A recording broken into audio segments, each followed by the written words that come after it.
இந்த அட்வைஸ் எதுக்குன்னே தெரியல. யார் நோக்கி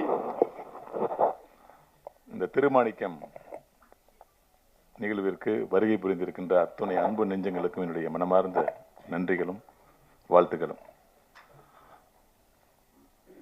நானும் நந்தாவும் நண்பன், அவ்வளவுதான். இந்த படத்துக்கு எனக்கும் உள்ள ஒரே ஒரு ஒற்றுமை. மற்றபடி அப்ப நான் இல்லையா அப்படின்னு நண்பர் சமுத்திரகனி அவர் கேட்டார். நீங்க எல்லாருக்குமே நண்பர் தான், உங்களை பிடிக்காதவங்க யாருமே இருக்க முடியாது. இந்த படத்தை இந்த மாதிரி மேடையில் வழக்கமாக ஒரு டெய்லரை ரிலீஸ் பண்ணி அந்த டெய்லரை பேஸ் பண்ணி தான் எல்லாரும் பேசுவாங்க. டெய்லரை பார்க்கும்போதே தெரியுது, டெய்லர் முடிக்கும் போதே தெரியுது படம் எந்த அளவுக்கு வரும் அப்படின்னு. ஆனால் நாங்களாம் இந்த படத்தை பார்த்துட்டோம். பார்த்து நிறைய பேசி கட்டி பிடித்து முத்தமிட்டு எல்லாம் நடந்துருச்சு. இந்த படம் முத கதையாக சொல்லப்பட்ட போது நந்தா பெரியசாமி சொன்ன ஒரு தகவல், லிங்குசாமி அழுதுட்டான் தெரியுமா உனக்கு? சரி, அப்புறம் போஸ் அழுதுட்டான் தெரியுமா உனக்கு? என்னடா அது, லிங்குசாமி எழுதுறது போஸ் எழுதுறதுலாம் நமக்கு சகஜம்தான். ஏன்னா அவங்களாம் ஆனந்த படத்தில் கூட்டு குடும்பம் வாழ்ந்து சின்ன சின்ன விஷயங்களுக்கெல்லாம் தன்னுடைய அன்பை பரிமாறிய குடும்பம், அதெல்லாம் சாதாரணம். அமீர் அழுதுட்டா தெரியுமா உங்களுக்கு? ஹே, அமீர் மனுஷன் தானே, அழுவார் இல்லையா? அமீர் கல்லையே கரைச்சல் தெரியுமா உனக்கு? ஏன்னா டெம்ப்ட் ஏத்திக்கிட்டே இருக்கானே, நீ பார்க்க வரியா இல்லையா? எனக்கு லிங்குசாமி அவர்கள் எழுதுதோ போஸ் எழுதுதோ எனக்கு பெரிய டெம்ப்டா படல. அமீர் எழுதுட்டாரா? அமீர் எழுது பார்த்ததே இல்லையே, அந்த அளவு கரைச்சானான்னு சொல்லி பார்த்தேன். உண்மையில் அமீர் மட்டுமல்ல, அழக்கூடாது ஈகோ இருக்கிற அத்தனை பேரும் அழுவார்கள் இந்த படத்தை பார்த்து. அதுல எந்த ஒரு சந்தேகமும் இல்லை. அமீர் சார், உங்களுடைய கண்ணீர் நேர்மைக்கு மட்டுமே வந்திருக்கிறது. பல இடங்களில் அது கண்ணீர் வராமல் இருந்ததுக்கு காரணம், நேர்மையற்ற மனிதர்களை பார்க்கும்போது எப்படி கண்ணீர் வரும்? ஒரு நேர்மையான மனிதனை, தன்னுடைய நண்பனை ஒரு நேர்மையான திரையில் பார்க்கும்போது அந்த கண்ணீர் வருவது இயல்பு. அதாவது அவன் முடிவு பண்ணிட்டான், ஜெர்சி மாட்டில் ஒரு 10 லிட்டர் பால் கறக்கிற மாதிரி பார்க்குறவன் அத்தை கண்ணிலிருந்து கண்ணீரை கறந்துடணும் அப்படின்னு. அதுக்கு காரணம் அவனுடைய எழுத்து, மிக மிக மிக உண்மையான ஒரு எழுத்து. நான் அதில் ஒரு இது சொல்லியிருப்பேன், நிறைய நான் பேசினேன். கட்டிங் மைண்ட் ஒரு விஷயத்தை பேசணும். விளிம்பு நிலையில் பக்கத்திலிருந்து அனனியா பேசுவதும், நேர்மையின் பக்கத்திலிருந்து சகோதரன் சமுத்திரகனி பேசுவதும் புத்தகமாக வெளியிட வேண்டிய ஒரு வசன வார்ப்பு அப்படின்னு சொல்லியிருந்தேன். அதை நீங்கள் படம் பார்க்கும்போது உயர்வீங்க. இந்த படத்தை தயாரித்த நம்முடைய GPRK சினிமாஸுக்கு இந்த படம் எப்படின்னா, ஒரு புது வசந்தம் படம் எடுக்கும்போது சூப்பர் குட் ஃபிலிம்ஸுங்கிற ஒரு கம்பெனி தரமான படத்தை எடுக்கும் அப்படிங்கிற ஒரு பிள்ளையா சொல்லி போட்டுது. ஒரு குஷி படம் எடுக்கும்போது ஒரு எக்ஸ்ட்ராடனரி ஒரு ஹிட் படம் எடுத்திருக்காங்க அப்படின்னு ஒரு சூர்யா மூவிஸ்க்கு ஒரு படமாக இருந்துச்சு. திருப்பை பிக்சர்ஸ் எடுக்கிற படங்கள் எல்லாமே நல்லா இருக்கிற ஒரு கண்டிஷன் ஏற்படுத்தினுச்சு. கவிதாலய படங்கள் எல்லாருமே எக்ஸ்ட்ராடனரி படத்தை எடுப்பாங்கிற ஒரு விஷயத்த மக்கள் மத்தியில் ஒரு அப்படியே பரவாயில்ல பண்ணுச்சு.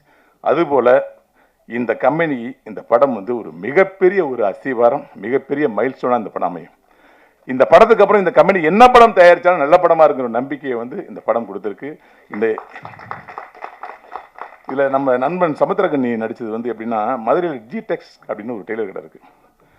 அங்க அந்த கடையில போட்டி போட்டு சட்டை தைப்பாங்க. அமீர் சாருக்கு தெரியும், நாங்கெல்லாம் மதுரைங்கிறதுனால. சமுத்திரகனியான நம்ம சேத்தூர் தான், அவரும் மதுரை ஏரியான்னு தெரியும். ஏன்னா அதை கரெக்டாக சட்டை தைப்பாங்க. 1 இன்ச்சு எக்ஸ்ட்ரா ஷோல்டர் விலகாது, 1 இன்ச்சு லென்த் கூடாது, அப்படி தப்ப வைப்பாங்க. அந்த மாதிரி சமுத்திரகனிக்கு கரெக்டாக தைச்சிருக்காங்க அந்த பெரியசாமி. ஏற்கனவே சமுத்திரகனி மிக அருமையான அட்வைஸ் பண்ற ஒரு ஆளு. அவர் அட்வைஸா பண்ணுவார் அப்படின்னு சொன்னீங்களே, இந்த படத்தில் அவர் எதுவுமே பண்ணல. ஆனால் படம் பார்க்குற ஒவ்வொருத்தரும் இந்த படத்தை பார்த்து பக்கத்து நண்பனுக்கு அட்வைஸ் பண்ணுவீங்க நீங்க. அந்த ஒரு நிலைமையை இந்த படம் நமக்கு ஏற்படுத்தியிருக்கு. இதில் பாரதிராஜா சாரும் நாசர் சாரும் லிமிட்டட் சீன்ஸில் அன்லிமிட்டட் எமோஷனில் கூட்டியிருக்காங்கன்னு நான் சொன்னேன். அதோட இன்னைக்கு வடிவுக்கரசியம்மா கதையை சொல்கிறாங்க, சொல்லலை, அதெல்லாம் மீறி அவங்க ஒரு பண்பட்ட நடிகைங்கிற இந்த படத்தில் வசனமே இல்லாமல் பல இடங்களில் கண்ணால் நடிச்சது நான் பார்த்தேன். முன்னாள் தான் மேடம் ரொம்ப, அதாவது இந்த மாதிரி நடிகையெல்லாம் இந்த சமூகத்துக்கு இவங்களுக்கு நிறைய படம் கிடைக்கணும்.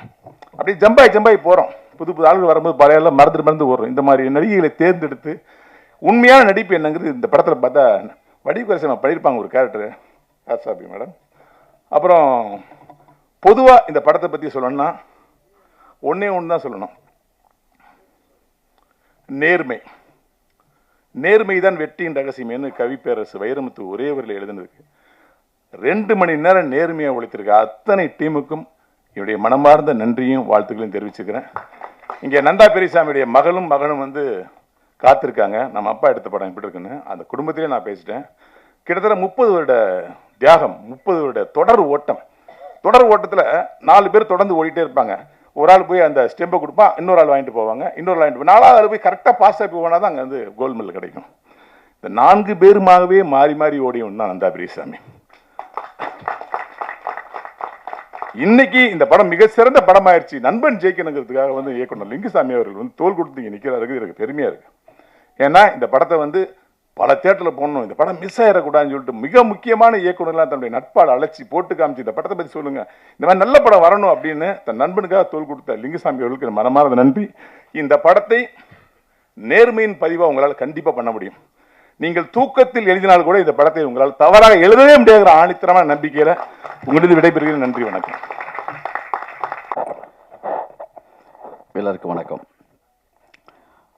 நம்ம ப்ரொடியூசர் எவ்வளவு இன்வால்வ் ஆகிட்டாருன்னா அந்த படத்தில், இந்த படத்தை எடுக்க ட்ரை பண்ணங்கிறப்ப திருப்படம்ட்டார், படத்துக்கே திரு போட்டார். தப்பாக பேசினாலும் தமிழ் அழகாக இருந்துச்சு அந்த வார்த்தையில்.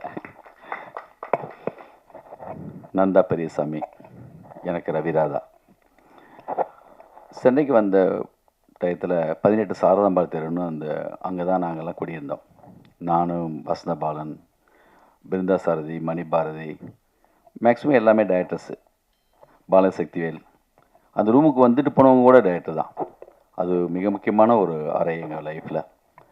அந்த நான் பிருந்தா சாரதி வந்து அசிஸ்டன்டாக சான்ஸ் கேட்டு வேலைக்கு போகிறதுக்கு முன்னாடி எதாவது பண்ணணுமே, எங்கள் பிழைக்கிறதுக்கு எதாவது பண்ணணும்னு சொன்னப்போ, கவிதையெல்லாம் எழுதுவான், இவனை கொஞ்சம் பாருன்னு சொல்லி என்னை யார்கிட்ட அனுப்பி வச்சா அப்படின்னா, நந்தா பெரியசாமிக்கிட்ட குங்குமம் பத்திரிகையில் வேலை பார்த்து முடிச்சுட்டு உஷா பத்திரிகையில் வேலை பார்த்துட்டு இருந்தான்.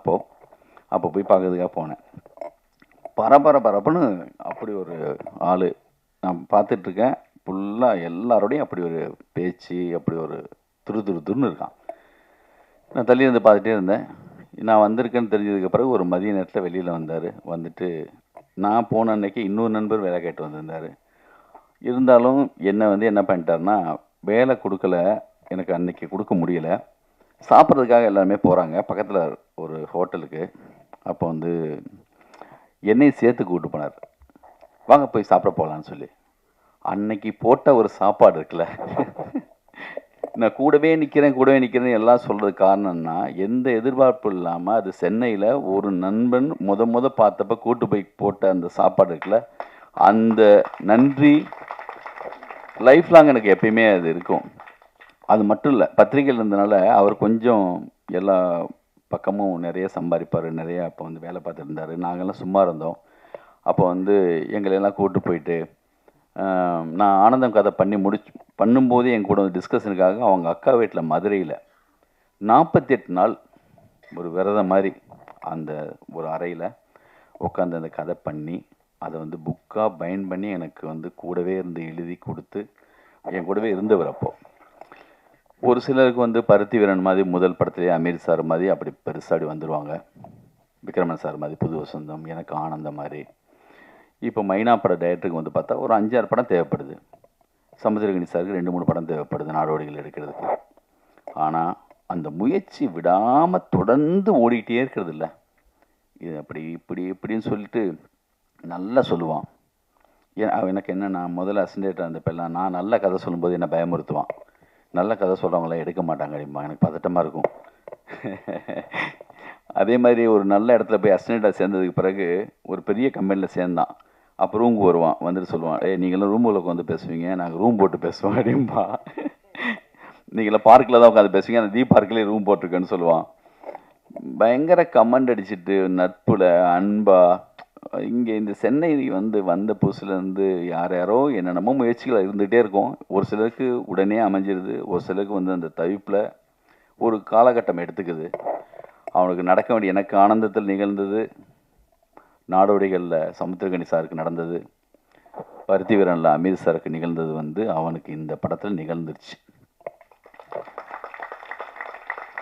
நான் கூட ஒரு நட்பு நாளை வந்து நல்லா இருக்குன்னு நினைக்கிறோமோ, நல்லா தான் இருக்கா அப்படிங்கிற மாதிரி சந்தேகங்கள்லாம் இருந்துச்சு. அந்த சந்தேகத்தை சமீபத்தில் அமீர் சார்லேருந்து ஆரம்பித்து சரண் சார்லேருந்து Sasi sir, Balaji sir, A L Vijay எல்லாம் படம் பார்த்து நான் விடாமல் தொடர்ந்து ஒவ்வொருத்தங்களும் சொல்லும்போது நிஜமாக தான் சொல்கிறாங்களா, நட்புக்காக சொல்கிறாங்களா, எத்தனை வாட்டி கேட்டாலுமே உண்மையாக தான் சொல்கிறாங்க. நேற்று பெரிய நம்பிக்கை வந்து பாலாசக்திவேல் சார், ஏஎல் விஜய் எல்லாம் கொடுத்துட்டாங்க. இப்போ எனக்கு வந்து மணி சாருக்கு, சங்கர் சாருக்கு எல்லாருக்குமே இந்த படத்தை காட்டணும்னு இன்னும் பெரிய ஆர்வம் வந்துருச்சு. இன்னும் இது பெருசாக தூக்கிட்டு போகணுன்னு வந்துருச்சு. என்ன மாதிரி இந்த படத்துக்குள்ளே வேலை பார்த்தவங்க வந்து என்னென்னா, அவர் ஒரு நேர்மைன்னு சொல்லணும்ல, ஒரு நேர்மையான ஒரு ஆர்டிஸ்ட் இந்த படத்தில் சமுத்திரக்கனி. எனக்கு அவ்வளோ பிடிக்கும். மம்முட்டி சார் மாதிரி எனக்கு வந்து சொல்லுவேன் அடிக்கடி, நான் ஆனந்தம்னு 2வது பார்ட் எடுத்தேன்னா நீங்கள் வந்துடணும் முதலாளின்னு சொல்லுவேன். எப்பயுமே ஒரு பேசிட்டே தான் இருப்பான் தொடர்ந்து. அவர் விசாரணை படத்தில் நடித்ததை பார்த்துட்டு அவரும் அந்த ரூமில் வந்து ஒரு அறையில் அவர் நடிப்பார். அதை பார்த்துட்டு நான் பேசின ஒரு தடவை என்ன ஒரு கம்பீரமாக இருக்கும். அது வில்லனா நடிக்கட்டும், இல்லை இந்த மாதிரியான கேரக்டர் பண்ணட்டும், பிரேம் வச்சா 100% அது வந்து அப்படி வந்து நிற்பார். அது அவர்கிட்ட அப்படி இருக்கும். அப்படி நடிச்சிருக்காங்க அந்த படத்தில். மிக அற்புதமான ஒரு நடிப்பு. அதே மாதிரி அனன்யாவும் வந்து அவ்வளோ அழகாக அந்த போன் சீன், முதல் சீன் என்னங்க சமைச்சு வச்சுருக்கேன், கதை சொல்லிட மாட்டேன் அப்படியே சொல்லி அம்மா வந்து அழகாக பேசுனீங்கம்மா, ரொம்ப இன்னசென்ட்டாக ரொம்ப அற்புதமாக இருந்துச்சும்மா, நீங்கள் தான் தொடக்கம், ரொம்ப அழகாக இருந்துச்சு, ரொம்ப அற்புதமாக பேசுனீங்க.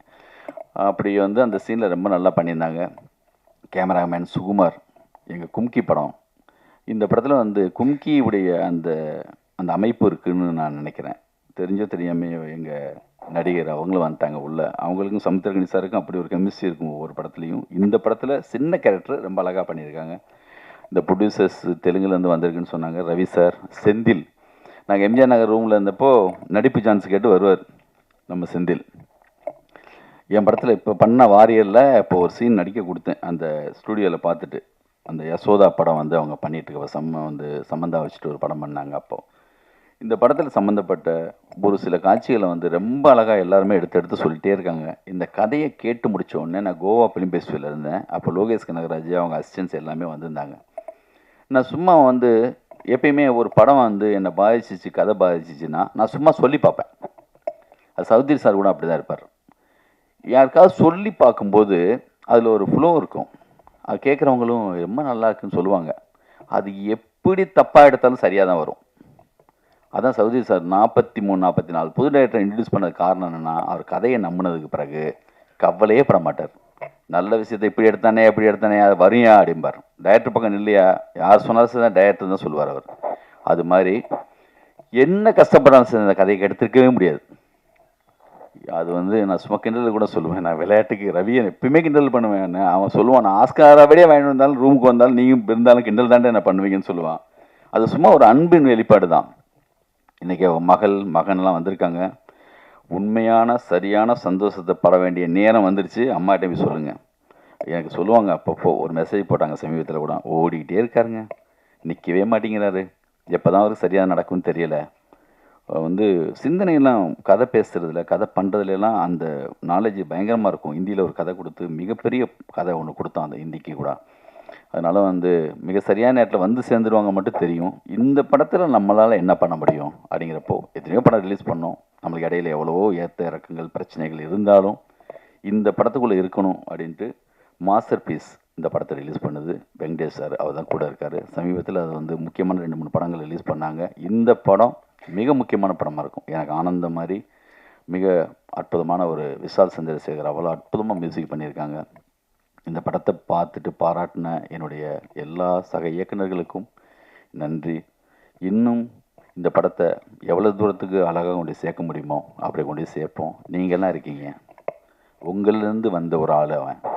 நீங்கள் கண்டிப்பாக இங்கே இருக்கிற ஒவ்வொருத்தங்களும் வந்து உங்களோட தான் அவன் சுற்றிட்டு இருந்தான், அவங்களுக்கு எல்லாருக்குமே தெரியும். அதனால் மிக அழகாக இந்த படத்தில் பாடல் எழுதின சினேகன், இது வரைக்கும் நான் ரொம்ப பிடிக்கும் அவரை.